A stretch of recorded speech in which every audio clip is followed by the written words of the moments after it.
Hi, Malcolm. I was very happy to discover that my camera has a night shot feature. That's something I wasn't counting on having available to me, so I can film myself here in very overcast weather when normally I don't think the camera would work. To answer your question, okay, here's a good point. What frame are we going to be in here? I'm going to put this frame. Is this my opinion frame? I think this is my opinion frame. I think it's opinions about beliefs, frame and a frame. The opinion frame, the belief frame, and maybe in there is a fact frame. So I have heard, this is third-hand frame, but I heard of a quote. I can't even, I think I'm imposing this, that the author of this quote was Reinhold Niebuhr, but maybe not. And he was a theologian, mid 20th century theologian. So I'm going to attribute this to Niebuhr. All right. So this is a maybe frame. This is, maybe this is right, maybe this is crap. Maybe Niebuhr didn't say it, but I believe that Niebuhr said that only the truly faithful have the strength to doubt their faith. All right, now, what is that? Is that sleight of mouth? I think that's sleight of mouth. It's a very interesting way of turning on the point of doubt. And it appears to me that one of the key issues in thinking, rigidified thinking especially, is that there is a meta-belief. Okay, so what frame do I put on that idea of meta-belief? Belief about a belief, how we believe about our believing. And one of the consistent meta-beliefs I've encountered in any sort of cult, especially in cult-like things, I've checked out a few, the Unification Church, the Scientologists, Est, back in the days of Est, etc. The great meta-belief no-no was doubt. And doubt was the kind of thing in, say, the 17th century and before that would get you quickly burned at the stake if you doubted dogma, doctrine, doxa, revealed truths. So Niebuhr, if assuming this is Niebuhr, frame, validity frame on that, assuming Niebuhr said this, and even if Niebuhr didn't say it in another frame, it's still in the frame of generally useful ideas. Niebuhr detected that centrality of doubt, that one dared not doubt if one were to be a member of the elect. And I guess that kind of tracks back to Calvinist faith, that you really don't know if you're saved. Your sort of predestination is you've been saved in the book of God, but you don't really know it, and the only way you're going to prove it is by earthly success.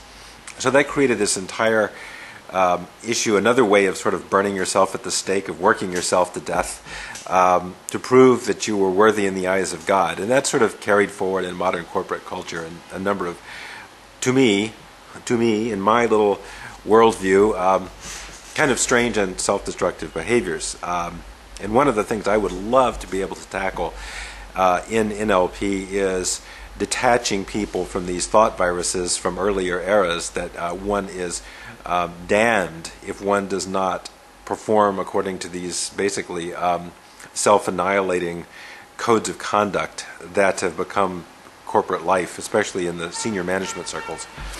Which, okay, what frame of the hell are we in now? So Niebuhr said, and it may not have been Niebuhr, so you can put block that frame.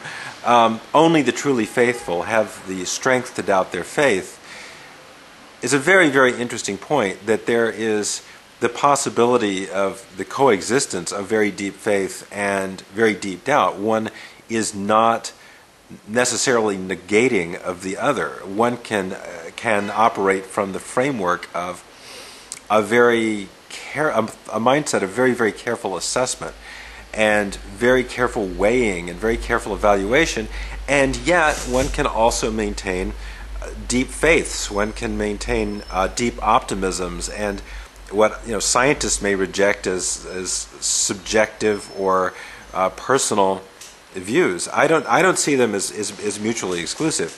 So I think there's philosophically, you get this really weird thing going on philosophically where the only way to maintain deep salvation through faith is to eliminate all doubt. Doubt must go if faith is to live.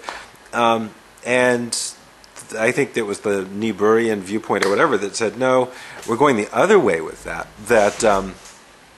One can fully entertain doubt. One can be a complete unbeliever. One can be a raving atheist. One can be all of those things. And yet one can also be a person of deep optimism, deep faith, whatever, to have a profound and nurturant spiritual life, however you want to frame that, or, put that someplace. There. So when I ever run into any situation, and I ran into this so many times in different groups, NLP is by far the tamest of all. If you think there are any, mullahs of NLP, believe me, they are very, very lightweight compared to some of the cats I've run into.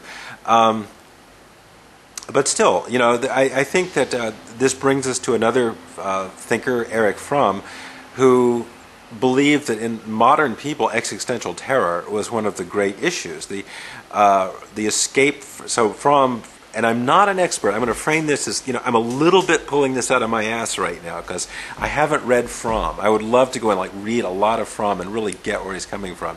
But the Frommian take on this is that there's a terror that's too much liberty, the sort of existential freedom before the universe and the existential nakedness before the universe induces a great sense of terror. And the response, sort of common response to this, is to escape from freedom, to seek. It's like Plato said, I think, the slave is the man who clings to his chains. It's this reflexive response to cling to one's chains in the face of sort of standing butt-ass naked before the splendor of the universe. So where do we bring all these little pieces and compose some kind of thought? I think that if you reach a level of kind of conceptual maturity, and who is it that said that the mark of a mature intelligence is the ability to maintain two opposing beliefs in mind without becoming confused? So a lot of, I think, where NLP ought to be going, and maybe where it's not going and it should, is to move toward that mature intelligence where people can entertain and maintain multiple perceptual positions and multiple interpretations, and I mean really deep philosophical variants of the truth, and yet be at comfort with that, and be able to synthesize that into some kind of mature functional whole, of the embrace of the contradictions and complexities of life. So I'm going to leave that there, and hope we have some sun tomorrow. All right, good luck, dude. Hang in there.